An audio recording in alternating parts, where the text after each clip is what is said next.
When we watch great athletes, many of us can't help but wonder things like, I wonder how good his kids will be. I mean, they play LeBron's son's high school games on TV all the time. For the most part, kids just don't live up to the ability that their dads once had. A big reason is that many of the great athletes' kids just don't possess the same level of athleticism that their dad had. But there's also a huge mental factor as well. Just imagine being Michael Jordan's kid or Barry Sanders' kid. You would never be able to escape the unreachable comparison. But there are some, even though it's rare, that prove they have what it takes to make it to the NFL. And I can't help but find it fascinating how much different some of these sons turn out to be. Today, we're going to look at 4 former NFL stars and compare them to their sons who will be going pro very soon. So let's dive into it. Minnesota. Randy Moss breaks a tackle, and Randy Moss races down the sideline, and Randy Moss just outruns everybody into the end zone. He is incredible. Randy Moss is definitely one of the best receivers to ever play the game of football. At the age of 21, Moss set the rookie single-season touchdown reception record. That same year, his son Thaddeus was born. He's now 21 and has foregone his senior year at LSU to enter the upcoming NFL draft. Thaddeus Moss was one of Joe Burrow's main targets while playing for LSU. Throughout this last season, he would go on to break LSU's tight end record for receptions and yards in a single season. Then he caught 2 touchdowns in the national title. Flips it far side, catch made, Moss! 24 years before Thaddeus had that big game, his dad Randy also balled out in a national championship, where he went on to catch 4 touchdowns. Of course, Marshall was 1AA at the time, but still. Now, it's interesting when you compare these two. They're both roughly the same height, have great hands, and share the last name Moss. But that's pretty much where the similarities end. Thaddeus outweighs his father by 40 pounds or so. Just that difference alone has had a major impact on what makes these two so different as athletes. While Randy was a slim vertical threat with a sprinter's type burst, Thaddeus is definitely a blocking first tight end with nowhere near the explosive athleticism that his dad had. He is not fast and possesses a more lumbering run style. This can also be due to the fact that he's 250. The thing is, his journey to where he is today is unique. He committed to NC State out of high school. He wasn't that highly rated of a recruit, but he did play right away. He spent 1 year there, and it was a tough time for Thaddeus. From this article by 247 Sports, people wanted to see spectacular catches, and there seemed to be a weekly deluge of stories linking him to his dad. Honestly, to try and become who you truly are doesn't get any easier when you are constantly being compared to your legendary all-time great dad, especially when you're a completely different style player. But with the decision to transfer to LSU, and 2 years away from any playing time, it gave Thaddeus an opportunity to become himself. And it seems from afar that he has excelled in this aspect. Just from a personality standpoint, these two are polar opposites. Randy was a flashy showman who lets you know about it, whereas Thaddeus is a much more humble type of dude who has personally said that he prefers to block. According to NFL scouts, he projects as a late round pick who will probably be used as a rotational guy who comes in to mostly run block. Honestly, only time will tell. Plus, it was recently reported that Thaddeus is undergoing surgery for his foot, so that won't help his draft stock. But on a lighter note, how cool is it that Thaddeus was featured on his dad's ESPN segment, You Got Mossed? Anyways, moving on. I thought it was pretty entertaining. 2nd down and 20 following the incompletion. Play action and the penalty. Oh! Jason DeGroot just had his head taken off by Patrick Surtain.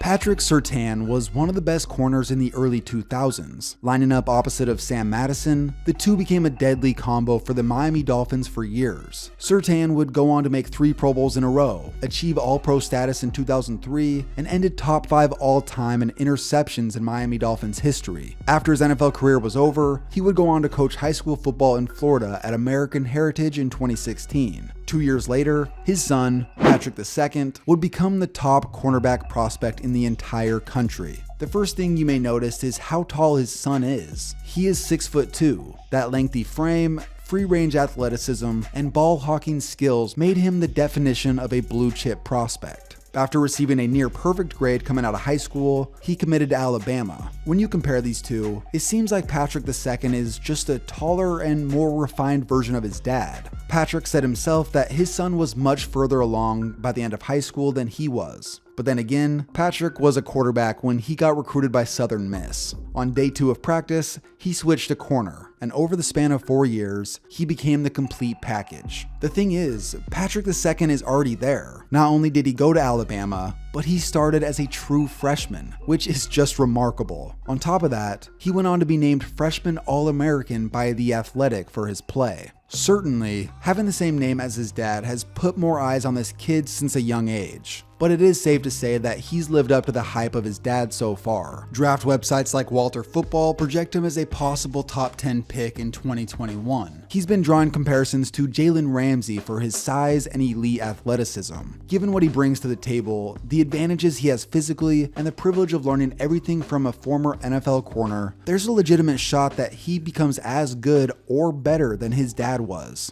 Okay, let's move on. Give me 41 reasons why I'm the best. Get a crowd what they want to see. See who's the world's greatest, baby. I'm so proud I'm the world's greatest, baby. Some would argue that the last truly great fullback was Lorenzo ONeal. He played a signature role in the success of LaDainian Tomlinson's career. Plus, he was the lead blocker for 11 straight 1,000-yard rushers. His dominance earned him a spot on the NFL All-Decade team for the 2000s. Now, Lorenzo was a big dude, but his son, Lorenzo Jr., is an absolute tank. Multiple tight end look, they'll run out of it, and Young meets Lorenzo ONeal, the big dude, absolutely squashing. Standing at 6'3", 315, Lorenzo Jr. has been a starting defensive tackle for Purdue for years. He's returning for his final collegiate season, and following that, he should make a run for the NFL. Comparing these two, they have to be the most different anatomically on this list. Lorenzo Sr. was much more compact. The dude was built like a bowling ball. Along with playing football, he was a state champion wrestler and still owns the fastest pin in California high school state history. Then, he was an All-American collegiate wrestler in 1992, along with eventually becoming an NFL draftee. He even competed in the NFL Strongman competition one year. Lorenzo Jr. has flown under the radar throughout his career. I found an interview when he was in 7th grade. At the time, he said he didn't like playing fullback, and he was currently a linebacker. Well, at some point that changed. He hit a massive growth spurt, and was over 300 pounds by the end of high school. He was only a 3-star recruit, but he went on to Purdue to play defensive tackle, and became an anchor on their defensive line. He eventually became a defensive captain as well. With playing near opposite roles, it'll be interesting documenting the rest of Lorenzo Jr.'s career. Currently, 2021 projections have him going as early as the 1st round and as late as the 4th round. Either way, he should get a shot somewhere. Anyways, let's move on to our last father-son combo. Antoine Winfield was super underrated. Not only was he a great cover corner, but you could argue that he was the best tackling corner of his era.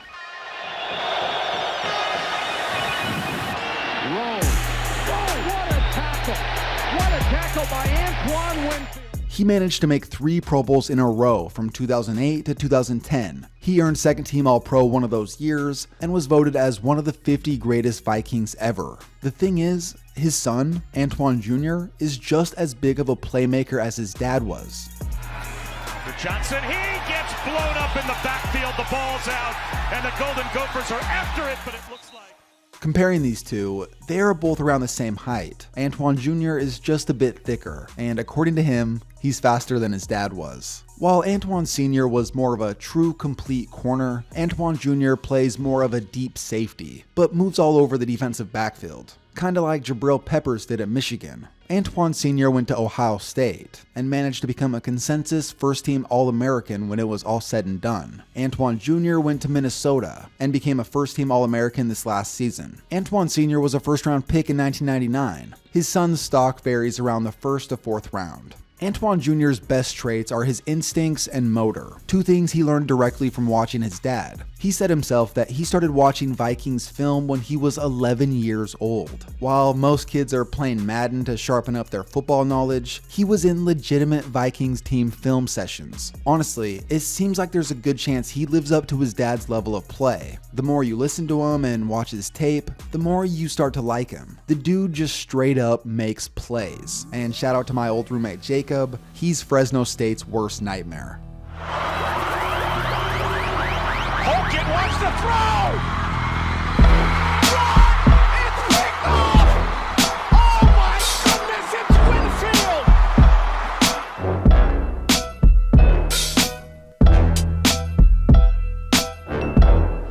24-34, 288, 3 touchdowns and a pick. He'll throw. End zone for the win! And it's intercepted! And Minnesota wins it! Winfield! The Golden Gophers are golden tonight! If sports are your passion and your dream is to make a career out of it, I want to talk to you about Full Sail University. Full Sail University offers multiple degrees to help you build the skills you'll need to break into the sports industry. In Full Sail's Sports Marketing and Media Bachelor's program, you'll learn to create content, design marketing campaigns, and understand the business of sports inside and out. In Full Sail University's Dan Patrick School of Sportscasting, you'll earn a bachelor's in sportscasting by getting hands-on experience in all areas of production, on camera, behind the camera, podcasting, radio, interviewing, and everything in between. Both degrees are available online or at Full Sail's campus in Orlando, Florida. And at Full Sail, you'll earn the degree in about half the time, as short as 20 months. To learn more about Full Sail University's degree in sports, go to fullsail.edu/KTO.